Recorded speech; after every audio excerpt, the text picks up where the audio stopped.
Bismillahirrahmanirrahim. Assalamualaikum warahmatullahi wabarakatuh.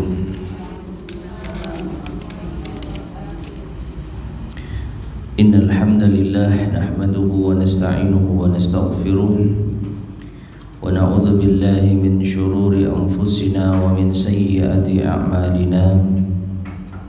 Man yahdihillahu fala mudilla lahu wa man yudlil fala hadiya lahu. وأشهد أن لا إله إلا الله وحده لا شريك له وأشهد أن محمدا عبده ورسوله اللهم صل وسلم وبارك على نبينا محمد وعلى آله وأصحابه ومن تبعهم بإحسان إلى يوم الدين أما بعد. Ma'asyiral muslimin rahimani wa rahimakumullah. Kita lanjutkan kembali kajian kita membahas kitab Taysirul Karimir Rahman fi Tafsiri Kalamil Mannan yang disusun oleh Syekh Abdurrahman Ibn Nasir As-Sa'di rahimahullahu ta'ala. Dan sekarang kita masuk pada tafsir ayat yang ke-210 dari surat Al-Baqarah. Silakan dibaca terlebih dahulu.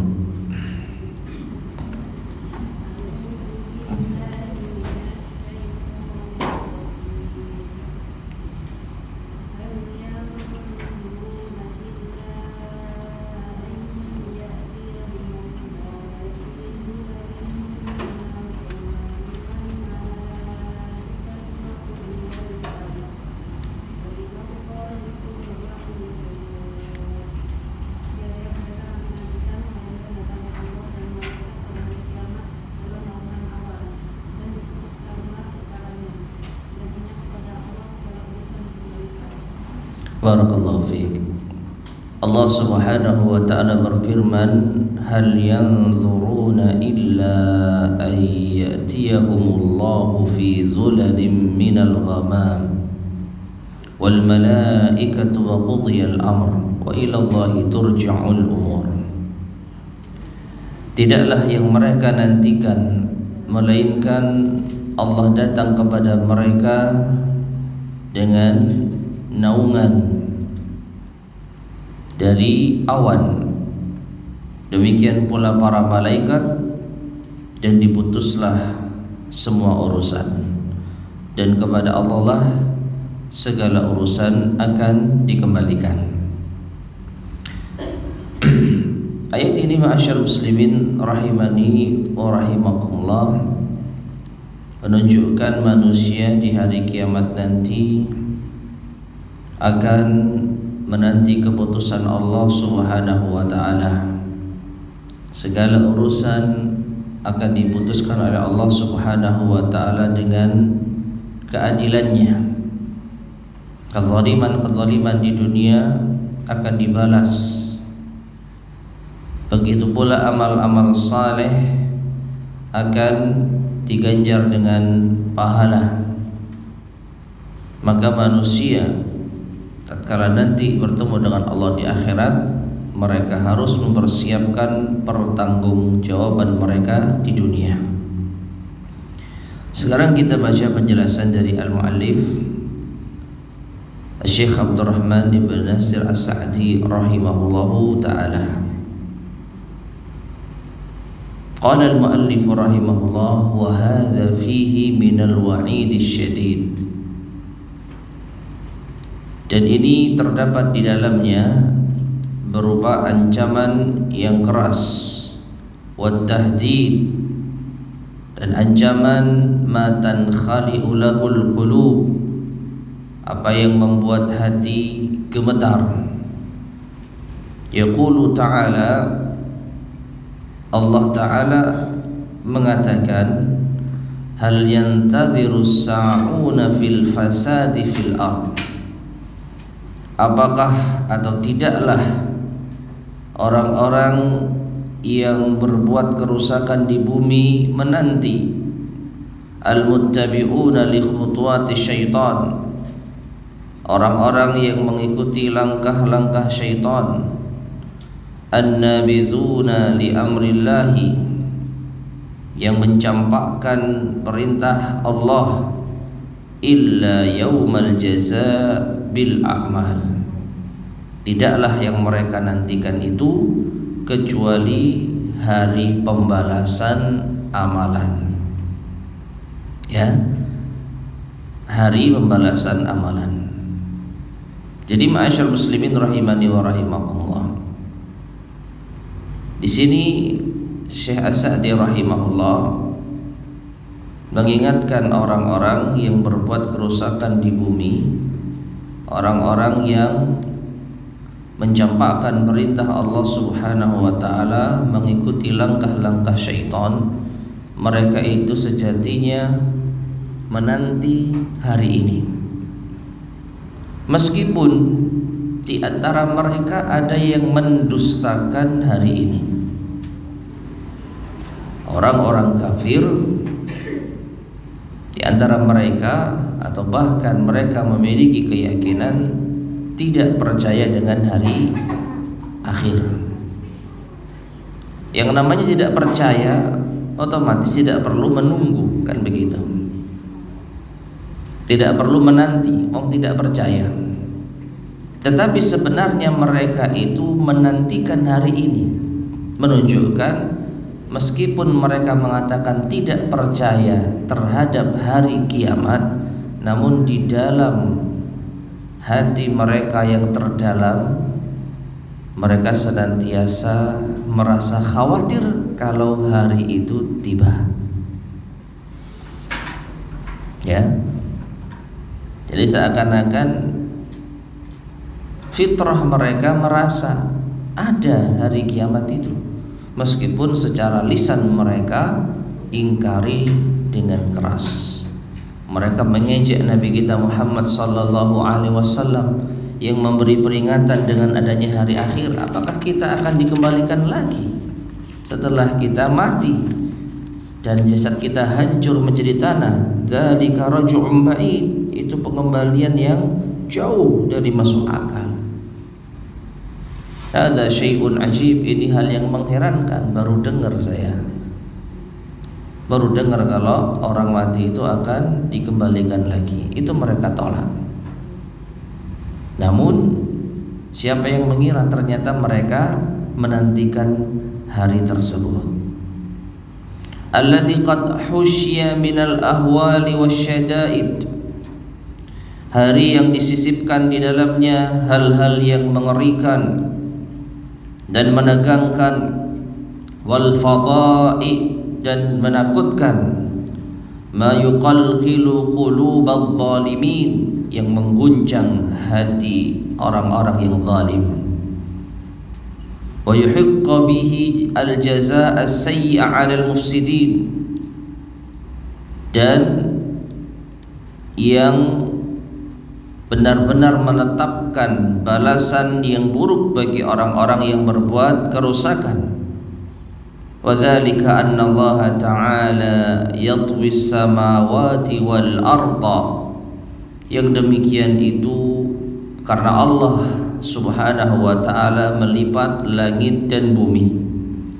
Wa tanthurul kawakib, dan bintang-bintang jatuh berserakan. Wa takawwara asy-syamsu wal qamar, matahari dan bulan tergulung. Wa tanzilul malaikatul kiram, malaikat yang mulia itu turun. Fatuhitu bil khalaiq, lalu mereka mengelilingi makhluk Allah. Wa yanzilul bari tabaraka wa ta'ala, lalu Allah al-bari yang maha menciptakan itu turun. Fi dhulalim minal ghamam, yaitu naungan awan, bersama dengan naungan awan. Liyafsila baina ibadihi bil qada wal adl, atau bil qada'il adli, untuk memutuskan di antara hamba-hambanya dengan keputusan yang adil. Fatudha'ul mawazinu, maka timbangan-timbangan itu diletakkan. Wa tunsyarud dawawinu, dan lembaran-lembaran itu dibuka, yaitu catatan-catatan manusia. Wa tabyaddu wujuhu ahli sa'adah, dan berwarna putihlah atau cerahlah hati-hati orang yang bahagia.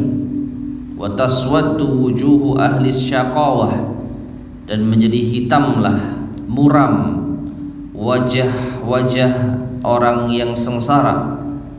Wa yatamayyazu ahlul khairi min ahli syarr, dan dibedakanlah atau menjadi beda, menjadi jelas perbedaan antara orang yang baik dan orang yang buruk.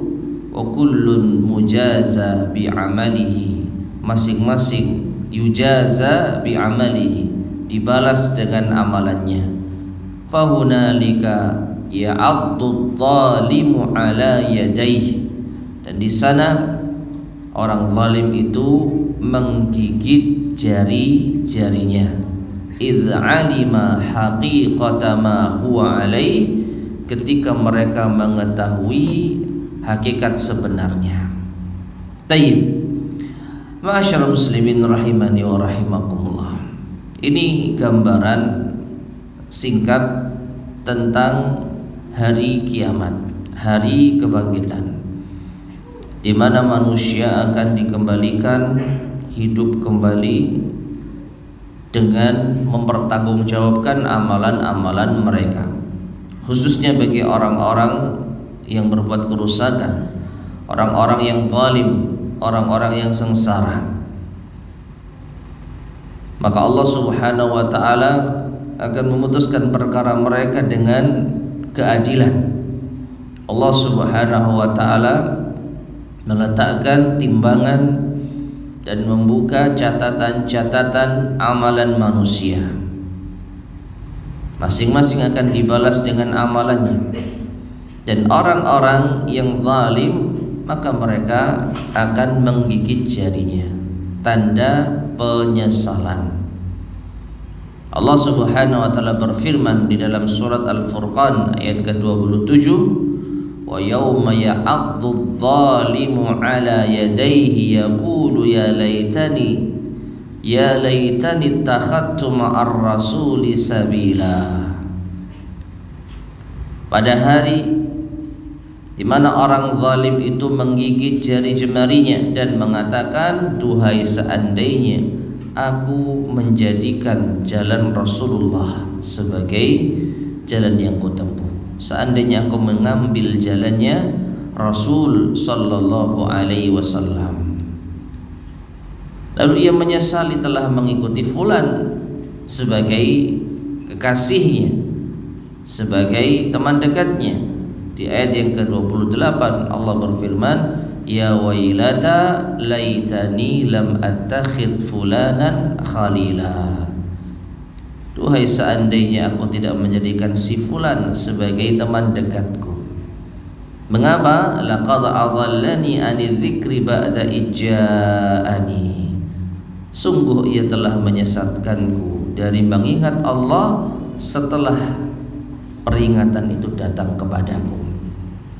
Ya, inilah penyesalan orang zalim di akhirat, yang Allah Subhanahu wa ta'ala sebutkan dengan apa? Menggigit jari. Menggigit jari karena menyesal. Nah, jadi mereka menyesal ketika di dunia mereka telah menyelisih jalannya Rasulullah SAW. Mereka mengikuti setan, mereka mengikuti yaitu orang-orang yang sesat dan menyesatkan. Dan mereka tahu bahwasanya nanti di akhirat semua itu akan dipertanggungjawabkan. Semua akan dihadapkan di hadapan Allah Subhanahu wa ta'ala. Catatan-catatan akan dibuka dan timbangan itu akan diterapkan. Taib. Ma'asyar muslimin rahimani wa rahimakumullah. Tentang hari kebangkitan, kemudian perincian tentang perjalanan di akhirat, ya, para ulama kita atau ayat-ayat Allah yang lain juga akan kita jumpai, ya, mungkin di surat yang lain atau di ayat yang lain. Demikian pula hadis-hadis Rasulullah SAW. Di sini Allah Subhanahu wa taala hanya menyebutkan secara global. Oleh karena itu Syekh As-Sa'di rahimahullah tidak membahas tentang perincian kejadian di hari kiamat setelah manusia dibangkitkan itu secara rinci.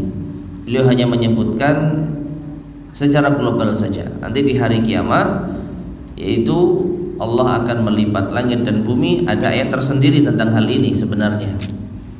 Lalu manusia akan dibangkitkan, Allah akan datang, lalu ada mizan timbangan, lalu akan dibuka catatan, lalu manusia akan dibalas sesuai dengan amal mereka.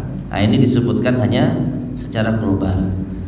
Nah, yang cukup menarik justru Syekh Abdurrahman bin Nasir As-Sa'di rahimahullah ta'ala akan membahas secara panjang lebar tentang masalah aqidah Ahlus Sunnah wal Jamaah di dalam menetapkan sifat, ya. Jadi ini akan lebih penjelasan tentang masalah asma wa sifat itu lebih panjang lagi. Padahal ayat ini sebenarnya kalau kita lihat peringatan orang-orang zalim itu akan menanti hari kiamat dalam keadaan yang mengerikan. Cuman beliau hanya menjelaskan sampai sini saja. Selebihnya beliau menjelaskan tentang akidah Ahlus Sunnah wal Jamaah di dalam asma wa sifat. Kita baca. Qala al-muallif rahimahullah wa hadhihi al-ayatu wa ma ashbahaha. Ayat ini dan yang semisalnya dalilun li madhhabi ahli sunnati wal jamaah, merupakan dalil bagi madhab ahlus sunnah wal jamaah al-musbitina lissifatil ikhtiyariyah, yang menetapkan sifat ikhtiyariyah, ya, sifat ikhtiyariyah, kal istiwa'i wan nuzuli wal maji, seperti istiwa kemudian an-nuzul turun, kemudian al-maji datang. Taib ma'asyar muslimin rahimani wa rahimakumullah. Secara singkat di dalam pembahasan al-asma wa sifat, aqidah Ahlus Sunnah wal Jamaah tentang nama-nama dan sifat Allah Subhanahu wa taala, para ulama menjelaskan sifat Allah itu ada sifat dzatiyah, ada sifat ikhtiyariyah. Sifat dzatiyah itu sifat yang senantiasa melekat pada Allah Subhanahu wa taala. Tidak pernah sedikit pun sifat ini hilang dari Allah Subhanahu wa ta'ala, ya. Seperti apa? Seperti Allah Subhanahu wa ta'ala Al-Hayyu, hidup. Allah Subhanahu wa ta'ala yaitu hidup. Kemudian Allah Subhanahu wa ta'ala Al-Alim, memiliki ilmu. Allah Subhanahu wa ta'ala memiliki al-yad, tangan. Allah Subhanahu wa ta'ala memiliki al-rijl, yaitu kaki, al-qadam, ya, Allah memiliki kaki. Nah, ini semua adalah sifat dzatiyah bagi Allah Subhanahu wa ta'ala. Karena apa? Sifat ini senantiasa melekat pada Allah Subhanahu wa ta'ala dan tidak pernah hilang, terlepas dari Allah Subhanahu wa ta'ala, ya. Jadi Allah Subhanahu wa ta'ala senantiasa memiliki ilmu, mengetahui segala sesuatu. Allah ala kulli syai'in qadir, maha kuasa atas segala sesuatu. Tidak pernah Allah itu tidak menguasai. Ya. Allah Subhanahu wa taala Al-Hayyu Al-Qayyum, hidup, tidak pernah Allah tidak hidup. As-sam' wal basar wal wajh wal yadain, Allah senantiasa mendengar, Allah senantiasa melihat. Allah memiliki wajah dan Allah memiliki kedua tangan. Ini disebut sebagai sifat dzatiyah. Adapun sifat yang kedua adalah sifat al-ikhtiyariyah. Kalau sifat al-ikhtiyariyah itu sifat Allah yang terkait dengan masyiahnya, kehendaknya. Yang terkait dengan kehendaknya. Kapan Allah ingin melakukan, maka Allah akan melakukan. Nah, di antaranya yang disebutkan di sini oleh al-mu'allif rahimahullah adalah al-istiwa, kemudian an-nuzul, al-maji'. Yaitu Allah beristiwa tinggi di atas makhluknya, Allah turun di langit dunia, dan Allah datang di hari kiamat. Ya. Demikian pula sifat ikhtiyariyah yang lain, itu Allah Subhanahu wa taala terkadang murka kepada orang-orang yang zalim. Allah ridha kepada orang-orang yang beriman. Ya. Ini semua tidak melekat pada Allah Subhanahu wa taala selama-lamanya. Kapan Allah berkehendak meridai sebuah kaum, maka Allah akan ridha pada mereka. Kapan Allah berkehendak murka terhadap suatu kaum, maka Allah akan murka kepada mereka. Kapan Allah Subhanahu wa taala ingin yaitu tertawa, Allah akan tertawa. Sebagaimana yang telah datang keterangannya dari dalil-dalil syar'i.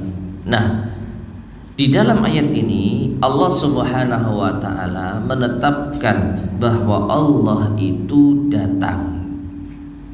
Di mana Allah berfirman, ayyatiyahumullahu fi dhulalim minal ghamam, yang mereka nanti-nantikan, orang-orang pendosa itu nanti-nantikan tidak lain ketika Allah datang kepada mereka. Jadi Allah mendatangi mereka. Nah, ini sifat apa? Ikhtiyariyah. Apakah Allah senantiasa datang terus kepada mereka? Tidak. Kapan Allah menginginkan mendatangi mereka, Allah lakukan. Nah, wa nahwi dzalika minas sifatil lati akhbara biha ta'ala an nafsihi, dan sifat-sifat yang lainnya yang Allah Ta'ala kabarkan tentang dirinya. Au akhbara biha anhu rasuluhu sallallahu alaihi wasallam, atau yang apa dikabarkan dengannya oleh Rasulullah sallallahu alaihi wasallam. Fayuthbitunaha ala wajhin yaliqu bi jalalillahi wa 'azamatihi, maka mereka ahlu sunnah wal jamaah menetapkan sesuai dengan yang layak bagi kemuliaan Allah dan keagungannya, min ghairi tashbihin, tanpa menyerupakannya, wala tahrifin, tanpa merubah maknanya, wala ta'tilin, tanpa menolaknya. Ini adalah akidah Ahlussunnah wal Jamaah ketika menetapkan sifat-sifat Allah Subhanahu wa taala yang datang di dalam Al-Qur'an maupun di dalam hadis Nabi sallallahu alaihi wasallam, itu ditetapkan seluruhnya sesuai dengan kemuliaan dan ketinggian Allah yang tidak serupa dengan makhluknya, tanpa sedikit pun menyerupakan dengan makhluknya, tanpa sedikit pun merubah maknanya. Karena ada di antara kelompok yang menyimpang ketika mendengar atau memahami ayat-ayat sifat itu dirubah maknanya, seperti maji atau ya'ti itian. Allah datang kepada mereka, dirubah maknanya. Maksudnya itu yang datang adalah kehendak kemurkaan Allah atau utusan Allah. Jadi Allah sendiri secara zatnya tidak datang kepada mereka. Ini menurut sebagian kelompok yang menyimpang. Khilafan lil mu'attilah, berbeda dengan al mu'attilah ala ikhtilafi anwa'ihim. Itu kelompok yang menafikan, meniadakan sifat-sifat Allah sesuai dengan perbedaan jenis-jenis mereka. Minal Jahmiyah, dari kalangan Jahmiyah, wal Mu'tazilah, wal Asy'ariyah wa nahwihim, dan selain mereka. Mimman yanfi hadhihi sifat, dari kalangan kelompok yang menafikan, meniadakan sifat-sifat ini. Wa yata'awwalu li ajliha al-ayat, dan mentakwil karena ini, ya, karena perkara ini, al-ayat, ayat-ayat, bita'wilatin, dengan takwil ma anzalallahu 'alaiha min sultan, yang Allah tidak turunkan ilmu tentangnya. Bal haqiqatuha al-qadhu fi bayanillah, bahkan hakikat dari takwil tersebut adalah celaan terhadap penjelasan Allah, wa bayani rasulihi, dan penjelasan rasulnya, wa za'mu, dan juga mengklaim bi anna kalamahum, bahwa ucapan mereka, yaitu kelompok-kelompok tadi, huwa alladzi tahsulu bihil hidayatu, itulah yang dapat, yaitu meraih hidayah fi hadzal bab, di dalam bab ini. Taib. Ini pembahasan yang cukup berat ya dalam masalah akidah asma wa sifat, meskipun Ahlus Sunnah wal Jamaah itu diantara kelompok yang paling simpel di dalam menjelaskannya, paling mudah. Kaidahnya jelas, yaitu kita menetapkan apa yang ditetapkan oleh Allah dan Rasulnya berupa nama-nama dan sifat-sifat, tanpa kita merubahnya, tanpa kita menyerupakan dengan makhluknya, tanpa kita menolaknya, tanpa kita membayangkan bagaimananya. Ya, ini hal yang sederhana, mudah. Jadi begitu kita membaca firman Allah terkait dengan sifat, lalu kita yakini Allah memiliki sifat ini, tetapi tidak sama dengan sifat makhluk, selesai. Ya. Allah Subhanahu wa taala banyak di dalam Al-Qur'an menyebutkan tentang sifat-sifatnya, baik sifat dzatiyah, tangan, wajah, kaki, ilmu, kudrah, kemahakuasa, dan sebagainya, itu melekat senantiasa pada Allah SWT. Nah, itu ditetapkan sesuai dengan kemuliaan dan ketinggian Allah Subhanahu wa taala, tidak diserupakan dengan makhluknya. Nah, adapun kelompok-kelompok yang menyimpang tadi dari kalangan al-mu'attilah dengan berbagai macam variannya, mereka ada yang menetapkan sebagian, menolak sebagian, ada yang menolak semuanya, ada yang merubah maknanya. Jadi macam-macam. Dan mereka semua ini disebutkan oleh al-mu'allif rahimahullah merasa justru pendapat mereka inilah yang benar. Maka di dalam hal ini terdapat isyarat justru ini adalah mencela penjelasan Allah dan Rasulnya. Justru ini meremehkan keterangan dari Allah dan Rasulnya. Jadi Allah Subhanahu wa taala kurang fasih ketika menjelaskan tentang sifatnya di dalam Al-Qur'an, butuh pentafsiran mereka dulu. Rasulullah sallallahu alaihi wasallam masih ambigu ketika menyebutkan tentang sifat Allah, butuh keterangan mereka dulu. Harus diubah dulu. Maka lebih lanjut lagi seakan-akan mereka lebih tahu daripada Allah dan Rasulnya. Padahal di antara mereka sendiri ada pertentangan, perdebatan. Adapun Ahlus Sunnah wal Jamaah sederhana. Kita menetapkan apa yang Allah tetapkan sesuai dengan kemuliaan dan ketinggiannya yang tidak serupa dengan makhluknya. Semua ayat dan hadis tentang sifat kita berlakukan sama. Ya, Allah Subhanahu wa taala turun, iya, Allah turun ke langit dunia sebagaimana yang terdapat di dalam hadis sesuai dengan kemuliaan dan ketinggiannya yang tidak serupa dengan makhluknya, tanpa kita rubah maknanya. Rubah makna artinya turunnya Allah, yanzilu rabbuna ila sama'id dunya fi thulutsil lail akhir. Dalam hadis disebutkan demikian. Allah turun ke langit dunia di sepertiga malam terakhir.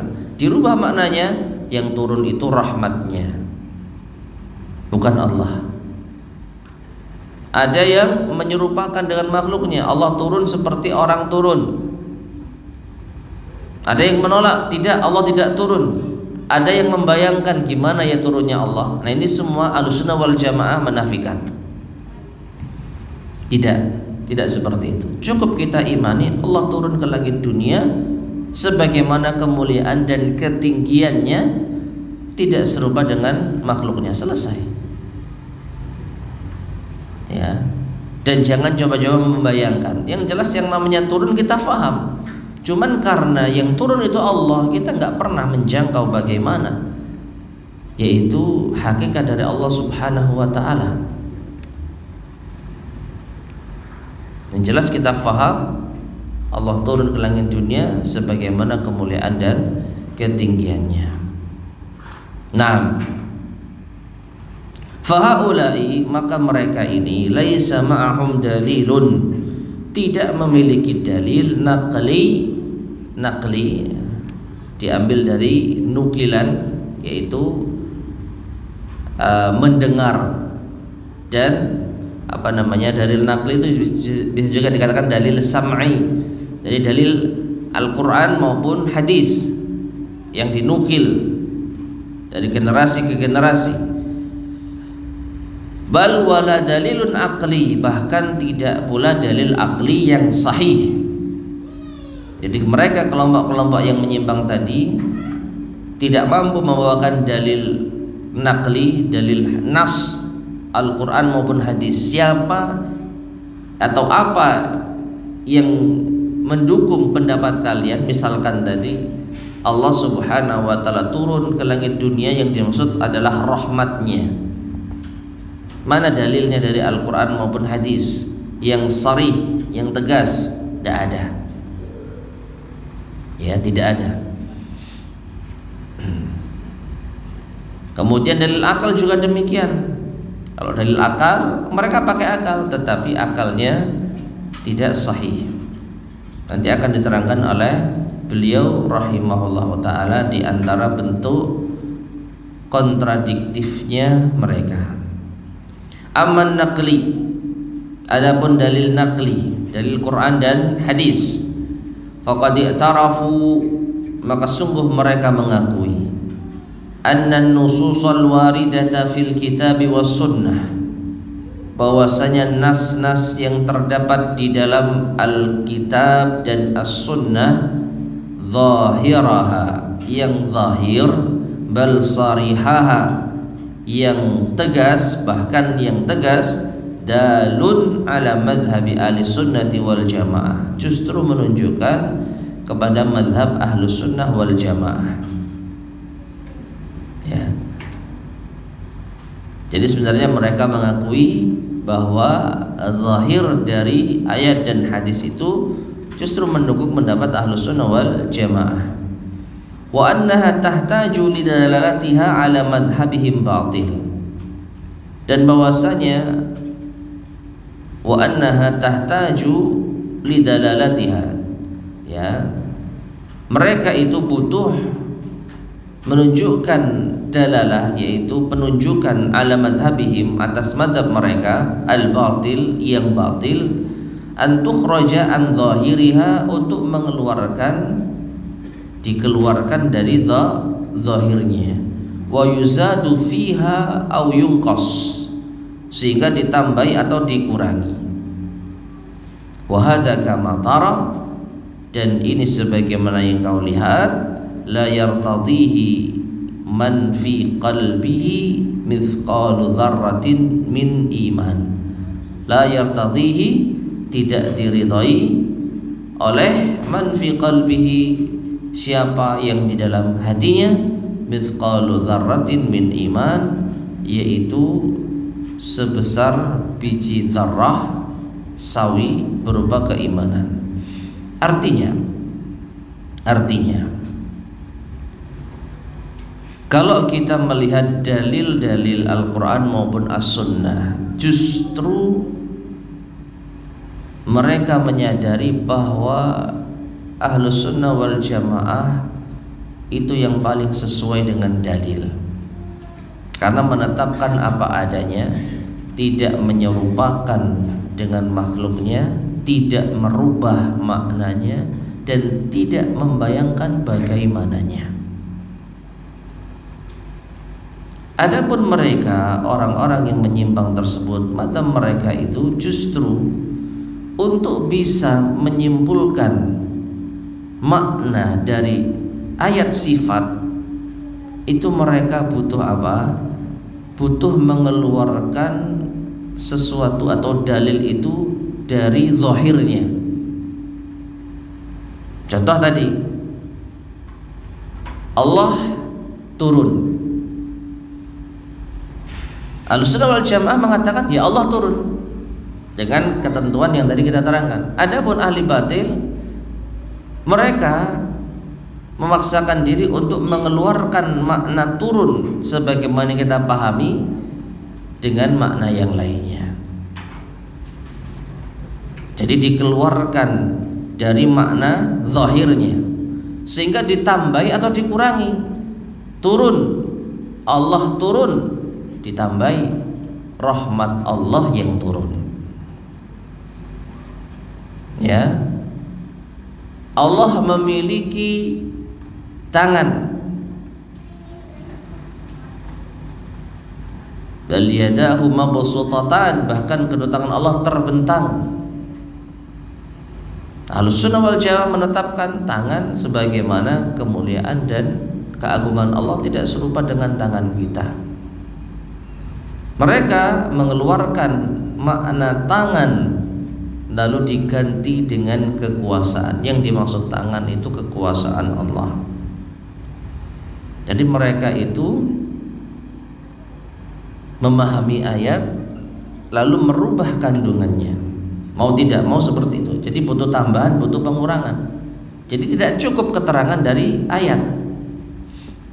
Dan ini tidak diridhoi oleh orang yang memiliki keimanan. Artinya orang yang beriman merasa kalau ada ayat ditambah-tambahi maknanya, dikurangi maknanya, tentu ini adalah hal yang tidak benar. Ya.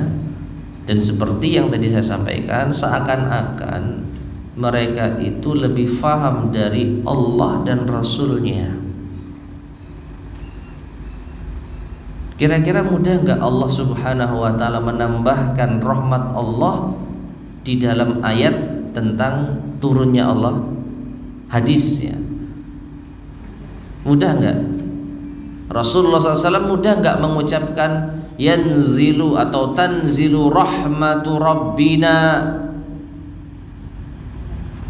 fi thuluthil lail akhir minal lail, ya. Mudah enggak Rasulullah menambahkan satu kata saja, rahmat Allah turun di sepertiga malam akhir di langit dunia? Ya, mudah enggak Rasulullah nambahkan gitu dikit saja? Mudah. Tapi kenapa enggak ditambahkan? Karena memang bukan itu yang diinginkan. Meskipun perhatikan, ketika kita meyakini Allah turun ke langit dunia, maka segala hal yang baik yang terkait dengan Allah ya juga kita pahami. Artinya apa? Allah turun untuk memberikan rahmat, benar enggak? Benar. Tapi Ahlussunnah wal Jamaah menetapkan turunnya Allah Subhanahu wa taala dengan hakikatnya, sesuai dengan hakikatnya.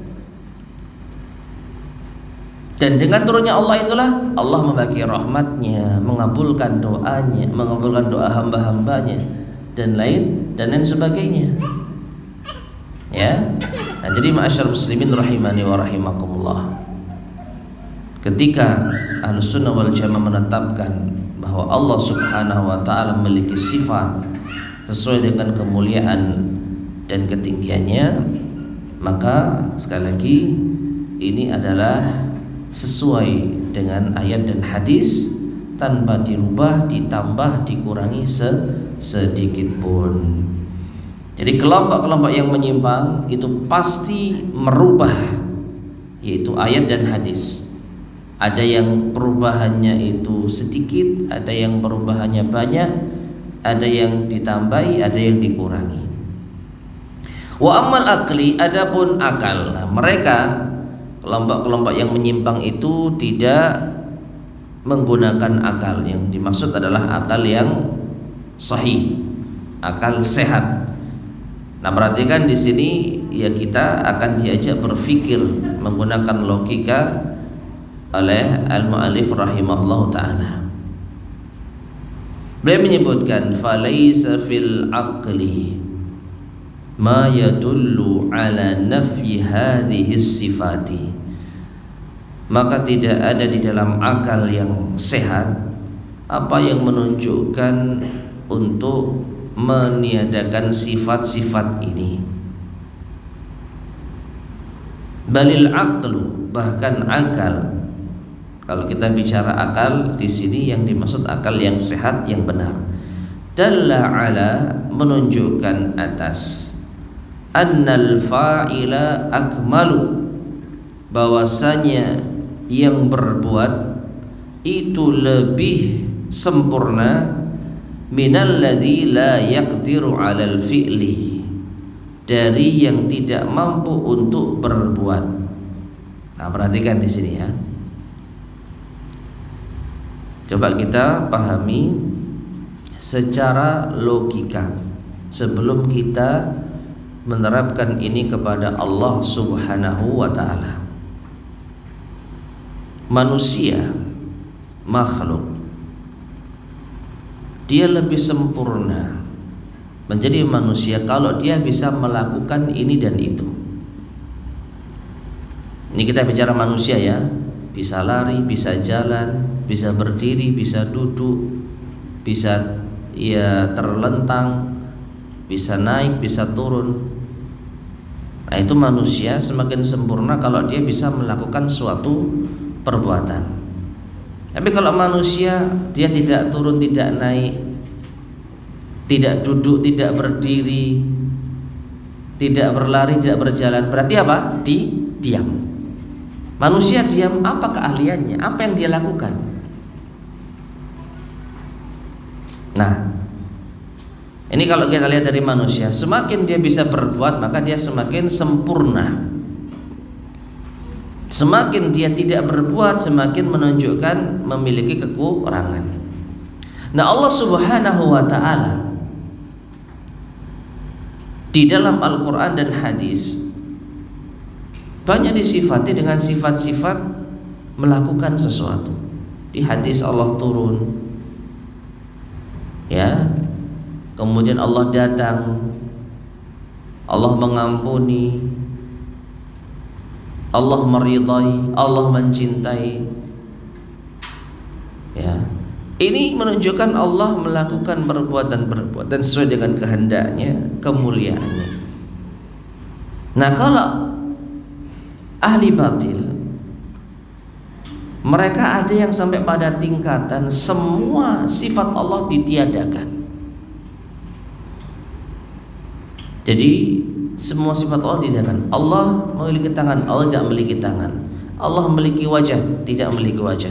Allah tidak ini, Allah tidak itu, Allah tidak ini, Allah tidak itu. Jadi semuanya dinafikan dari Allah SWT. Lantas Allah seperti apa? Apakah Allah hanya diam saja? Maka secara logika, perhatikan, annal fa'ila akmalu minal ladzi la yaqdiru 'alal fi'li. Yang berbuat itu semakin menunjukkan kesempurnaan daripada yang tidak mampu untuk berbuat. Bisa dipahami ya? Secara logika, ya, kalau kita lihat dalam ayat-ayat dan sifat-sifat, Allah menunjukkan perbuatan yang banyak sekali Allah lakukan.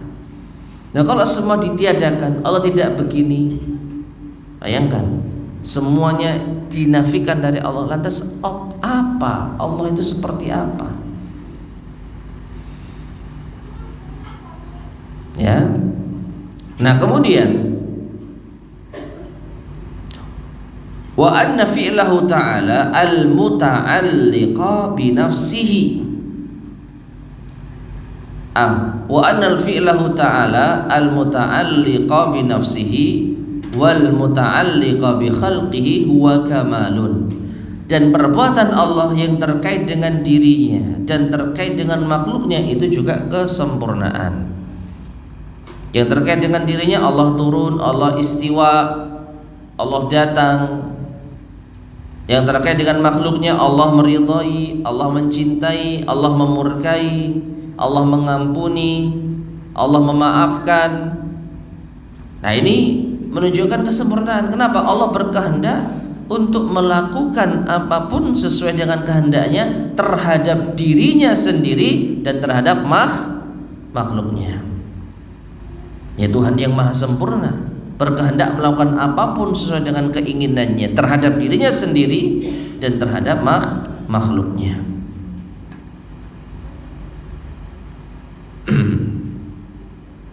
Fa in za'amu. Nah, ini kita sekarang coba untuk sedikit berdebat dengan mereka.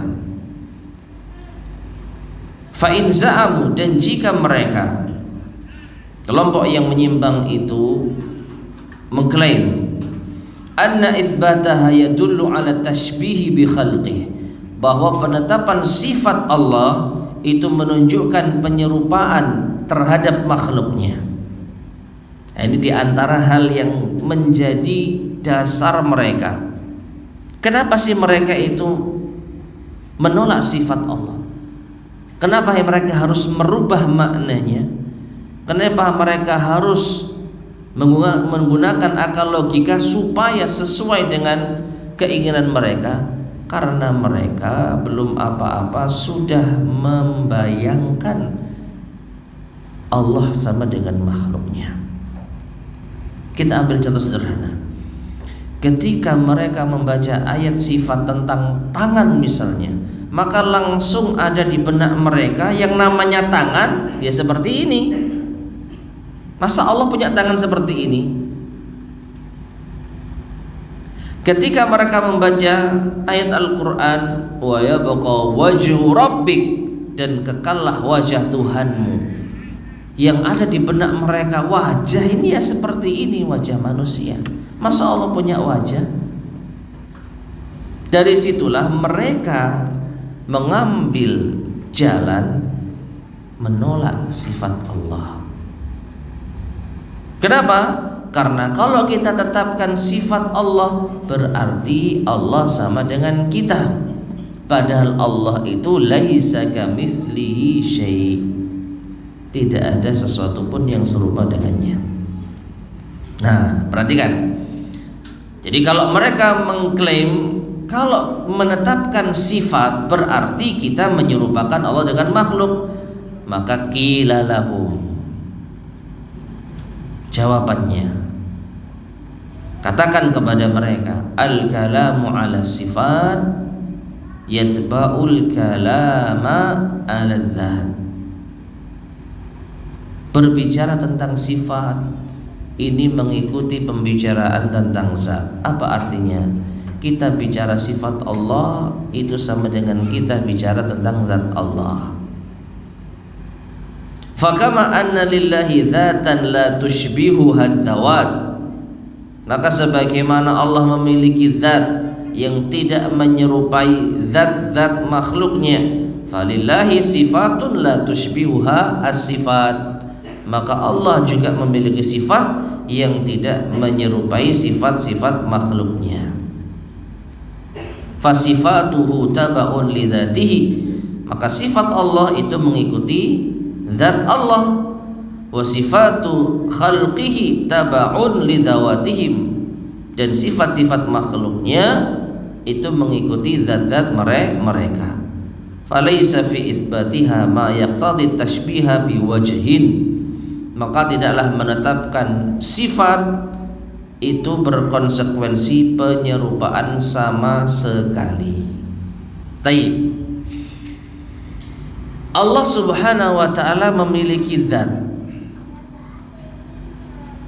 Artinya Allah itu ada. Benar enggak? Ada yang mengingkari Allah itu enggak ada. Ya.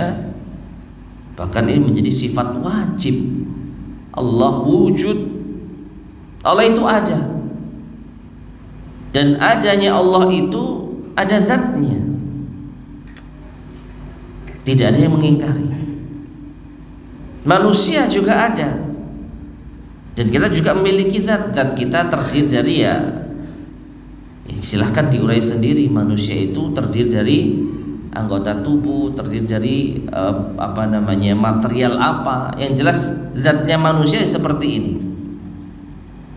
Dan dengan inilah manusia memiliki sifat-sifat yang kita lihat, yang kita rasakan.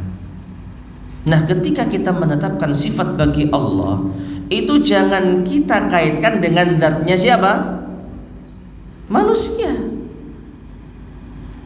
Itu kesalahan mendasar mereka. Ketika mereka membayangkan sifat Allah langsung nyangkutkan dengan kita. Allah memiliki tangan, langsung lihat tangan kita. Oh ya, nggak mungkin Allah punya tangan. Allah memiliki wajah, langsung melihat wajah kita, ngaca. Nggak mungkin Allah wajahnya kayak kita. Ketika Allah menyebutkan, ketika Rasulullah menyebutkan Allah turun ke langit dunia, langsung kita lihat, loh, turun sama kayak saya, turun dari tangga. Nah, itu mereka mengkaitkan sifat Allah dengan zatnya siapa? Manusia. Ini salah jalur.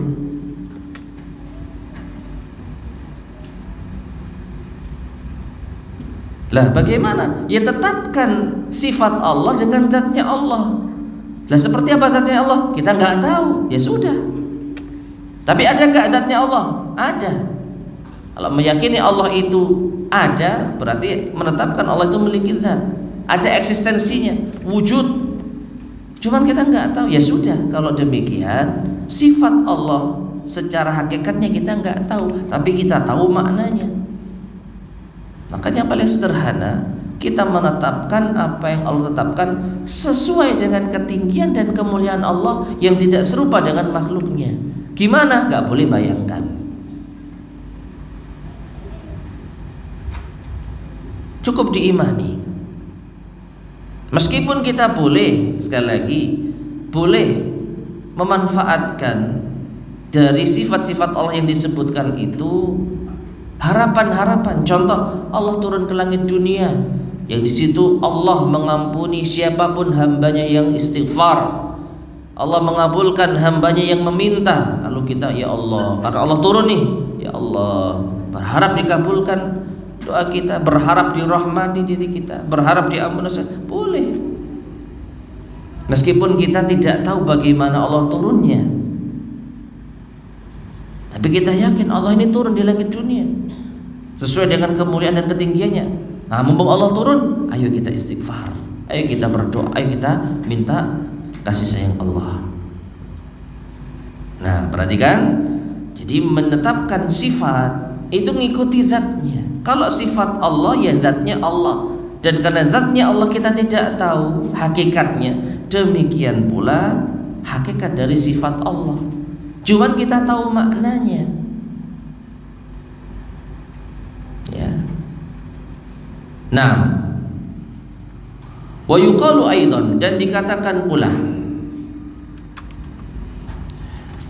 liman asbata ba'da sifat. Nah ini perhatikan, kalau tadi meniadakan semua sifat, pokoknya Allah nggak punya sifat semuanya. Nah ini lebih syubhat lagi. Apa?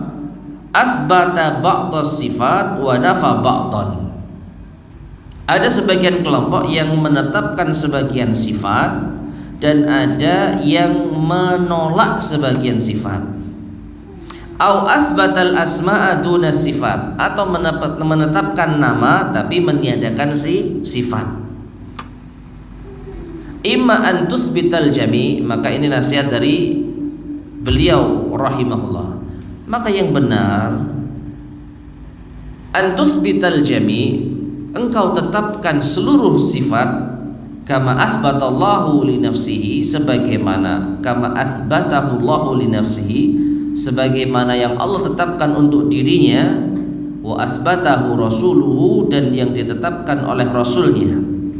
Wa imma, dan ya engkau antan fiyal jami'ah, meniadakan seluruhnya, wa takuna munkiran li rabbil alamin, sekalian saja engkau mengingkari Allah Tuhan semesta alam. Yang gentle, menetapkan semuanya sebagaimana Ahlussunnah wal Jamaah, atau kau tolak semuanya sekalian. Jangan menetapkan sebagian tetapi menolak sebagian. Ya. Wa amma isbatuka ba'dal dzalik, adapun engkau menetapkan sebagian sifat, wa nafyuka li ba'dihi, dan meniadakan sebagian yang lain, fahadza tanaqudun, maka ini adalah kontradiktif. Ini saling bertolak belakang. Ya.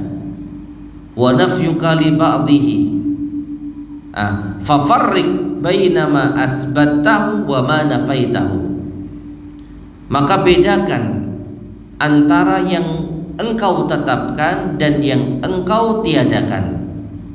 Walan tajida ilal farqi sabilan, dan engkau tidak akan bisa menemukan jalan untuk membedakan. Baik, sebelum kita lanjutkan, jadi mereka menetapkan ini sifat yang boleh ditetapkan dan ini sifat yang harus ditiadakan. Itu landasan satu-satunya adalah akal, logika mereka. Apa artinya? Ya pokoknya sesuai dengan apa yang ada di benak mereka.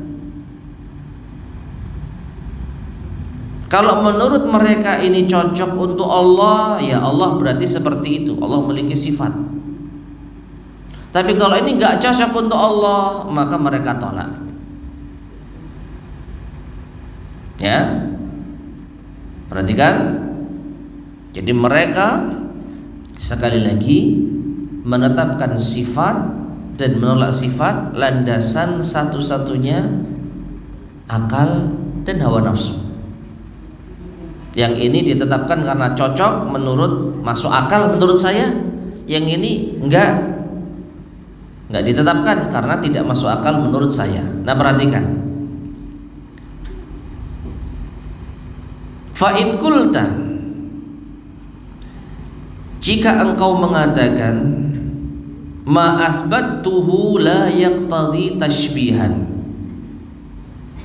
Perhatikan, nanti kita akan melihat ada 3 kelompok yang sedang berdiskusi di sini. Kelompok yang pertama yang menetapkan sebagian dan menolak sebagian. Fa in qulta, jika engkau mengatakan, maksudnya engkau yang menolak sebagian, menetapkan sebagian.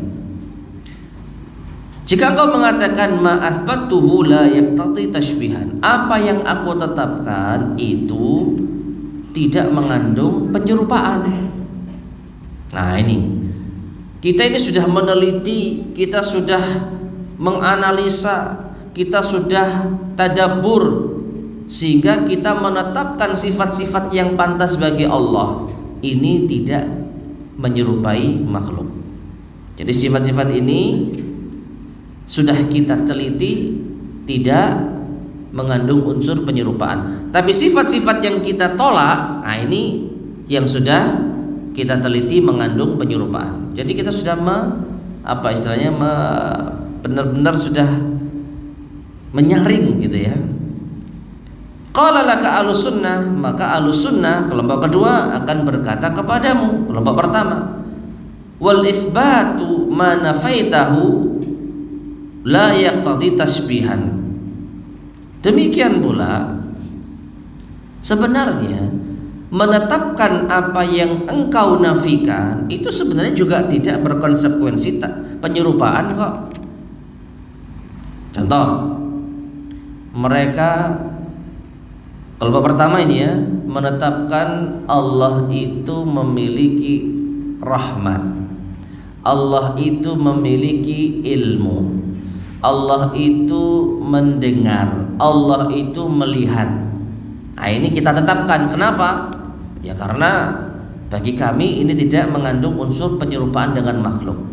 Terus kalau turun, tangan, wajah, ini kita tolak. Kenapa? Karena mengandung unsur penyerupaan dengan makhluk. Ahlus sunnah kelompok kedua mengatakan tidak gitu. Yang kalian tolak bagi kami juga tidak mengandung unsur penyerupaan. Jadi kita nggak bisa menerima kenapa yang ini kalian tetapkan, kenapa yang ini kalian tolak. Bagi kami dua-duanya sama. Ya. Nah, kemudian fa in qulta, jika engkau mengatakan kelompok pertama tadi yang menetapkan sebagian dan menolak sebagian, la aqilu minalladzi nafaituhu illa tashbih.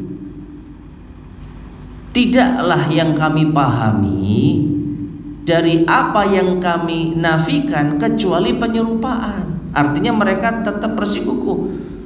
Yang sudah kami nafikan, yang sudah kami tidak tetapkan, itu sudah kami cek. Kalau kami tetapkan ini mengandung unsur penyerupaan dengan Allah. Jadi mereka bersikukuh. Ya. Maka datanglah kelompok ketiga, qala lakan nufat. Maka akan berkata kepadamu, wahai kelompok pertama, yaitu para nufat, mereka yang menolak total sifat-sifat Allah. Wa nahnu la naqilu minalladzi atsbatahu ila tashbih. Kami kelompok ketiga juga tidak memahami dari apa yang kau tetapkan, melainkan juga ada unsur penyerupaan. Fama ajabta bihi nufata ajabaka bihi al-sunnati lima nafaitahu. Maka jawabanmu terhadap kelompok yang menafikan seluruhnya, demikian pula lah jawaban ahlus sunnah dari apa yang kalian nafikan. Bingung ya? Bingung ya? Maka di awal saya sampaikan ini sangat mikir, bukan agak mikir ya, sangat mikir. Jadi kesimpulannya begini, kesimpulannya ada 3 kelompok kalau kita lihat dari dialog fiktif ini. Ahlus sunnah menetapkan seluruhnya dan meyakini semua yang ditetapkan bagi Allah berupa sifat-sifat tidak sedikit pun mengandung unsur penyerupaan terhadap makhluk. Jelas? Kelompok berikutnya an-nufat, orang-orang yang menafikan seluruh sifat Allah. Seluruh sifat Allah. Kalau kita tetapkan sifat Allah berarti Allah sama dengan makhluk, maka kita tolak seluruh sifat Allah. Ini yang tadi saya sampaikan. Nah ini cukup fair meskipun menyimpang. Ini menyimpang ya, tapi fair dia. Gak mau sedikit pun menetapkan sifat Allah karena khawatir adanya penyerupaan dengan Allah. Yang ekstrem seperti ini pada akhirnya menolak Allah itu ada. Loh, gak bingung dah? Allah itu ada ndak? Kalau Allah ada, kita juga ada. Berarti Allah nggak ada. Ini ekstrim ini. Tapi mereka fair. Pokoknya menolak seluruh sifat-sifat Allah Subhanahu wa taala supaya tidak ada sedikit pun celah penyerupaan dengan makhluknya. Nah, kelompok yang pertama yang kita sebutkan ketiga, kelompok yang menetapkan sebagian, menolak sebagian. Nah, mereka ini kelompok yang kontradiktif seperti yang tadi dijelaskan oleh Syekh rahimahullah ta'ala. Kenapa? Ketika mereka ditanya, kenapa kau tetapkan ini? Karena ini tidak mengandung penyerupaan. Loh, nanti dibantah sama ahlun nufat. Tidak bisa, yang saya pahami yang kamu tetapkan itu mengandung penyerupaan. Kenapa kamu tidak menetapkan sifat yang ini? Karena menurut kami kalau menetapkan sifat ini mengandung unsur penyerupaan, maka Ahlussunnah yang maju. Tidak. Ya, apa yang kamu tetapkan dan apa yang kamu tidak tetapkan menurut kami Ahlussunnah sama-sama tidak mengandung unsur penyerupaan. Apa yang menjadi timbangannya? Kenapa kamu tetapkan ini, kamu tidak tetapkan ini? Ternyata tadi kita sampaikan kembalinya hanya kepada akal logika. Buktinya apa? Logikanya kelompok yang meniadakan seluruhnya juga nggak terima dengan jawabannya. Nah, maka di sini ma'asyarul muslimin rahimani wa rahimakumullah, mereka sekali lagi adalah kelompok yang kontradiktif. Kesimpulannya, wal hasilu, alhasil anna man nafa syai'an wa athbata syai'an, barang siapa yang meniadakan sesuatu dan menetapkan sesuatu mimma dallal kitab was sunnatu, dari apa yang ditunjukkan di dalam kitab dan sunnah, ala isbatihi, di dalam penetapannya, fahuwa mutanaqidun, maka ini adalah kontradiktif, orang yang bertolak belakang. La yathbutu lahu dalilun syar'iyyun wala aqliyun, tidak ditetapkan baginya dalil syar'i maupun dalil akli. Bal qad khalafal ma'qul wal manqul, bahkan menyelisihi akal dan nakal, menyelisih akal dan dalil. Tayyib. Ya. Jadi ma'asyarul muslimin rahimani wa rahimakumullah, kembali kepada apa yang tadi kita tekankan. Ahlussunnah wal jamaah ini kelompok pertengahan, paling mudah, paling sederhana, paling selamat. Kita ini beriman kepada Al-Quranul Karim dengan menyebut, dengan membaca dzalikal kitabu la raiba fihi hudal lil muttaqin. Ini adalah Alkitab, tidak ada keraguan di dalamnya, petunjuk bagi orang-orang yang bertakwa. Maka konsekuensi dari keimanan kita tidak ada keraguan di dalamnya, seluruh informasi dari Al-Quran itu benar. Ketika Allah menyebutkan tentang dirinya dengan suatu sifat, ya memang Allah menginginkan itu yang kita pahami. Ketika Rasulullah SAW menyebutkan tentang Allah, tentang suatu sifat, berarti memang Rasulullah SAW ingin menyampaikan pesan sebagaimana yang kita pahami. Hanya saja untuk menetapkan hakikatnya nanti dulu, karena ini sifatnya Allah yang kembali kepada zatnya Allah. Sebagaimana kita tidak mengetahui hakikat zat Allah, maka kita juga tidak mengetahui hakikat dari sifat Allah.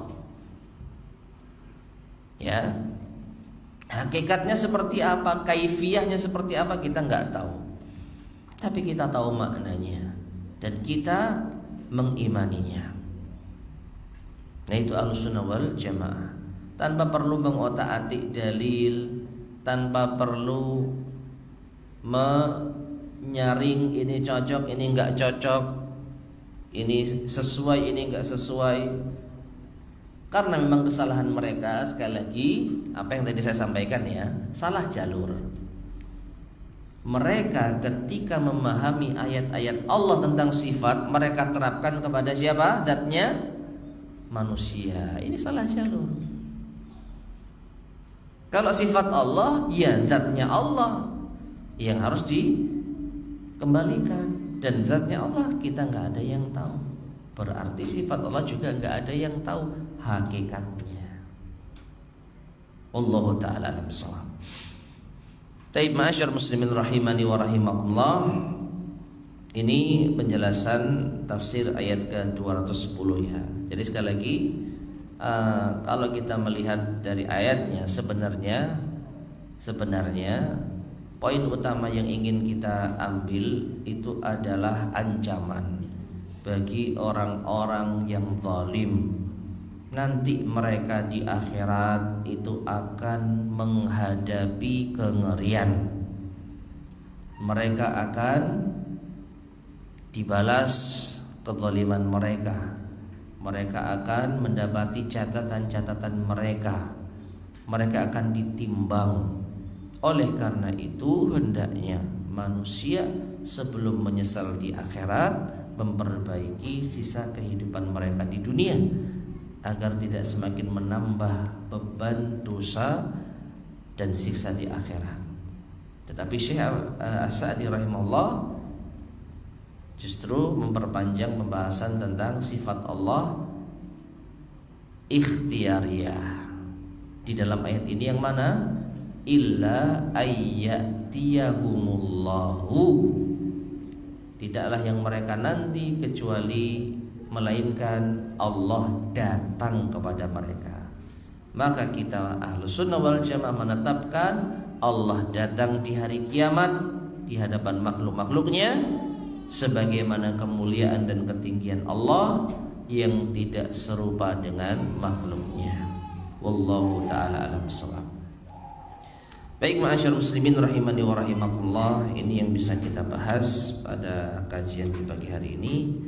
Insyaallah akan kita lanjutkan pada kesempatan berikutnya biidnillahi subhanahu wa ta'ala. Sebelum kita akhiri, barangkali ada yang disampaikan, tafadhol silahkan. Ya.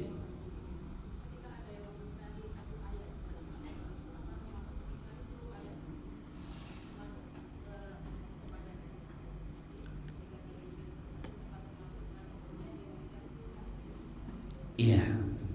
Pertanyaan, kalau ada yang mengingkari satu ayat di dalam Al-Quran, apakah berarti dia mengingkari seluruh ayat?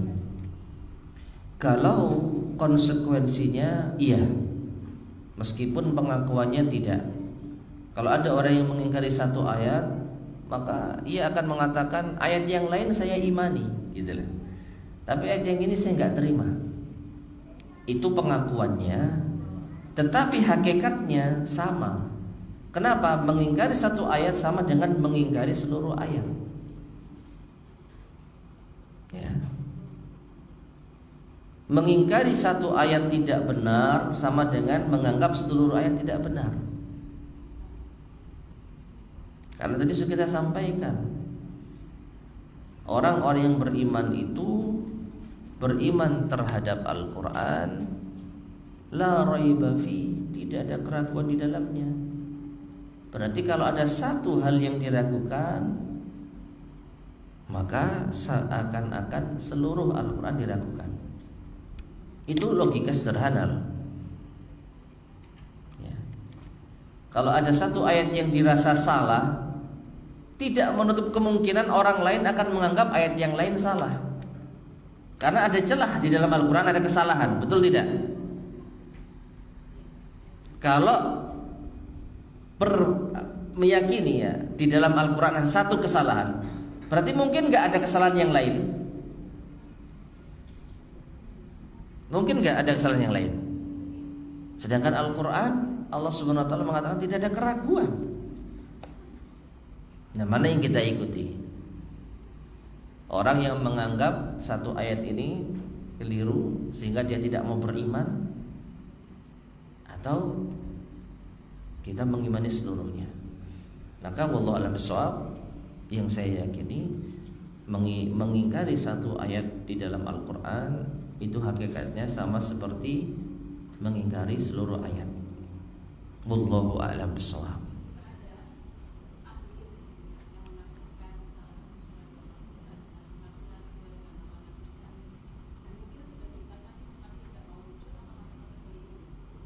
Wallahu a'lam. Kalau pentafsiran beda lagi ya.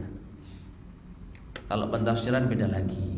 Dia beriman dengan ayat, beriman dengan surat, tetapi dia tafsirkan sesuai dengan kehendaknya. Ini bukan mengingkari ayat. Jadi ini bukan masuk bab kita. Wallahu a'lam bishawab.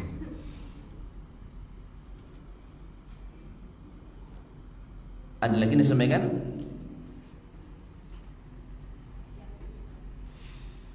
Cukup ya?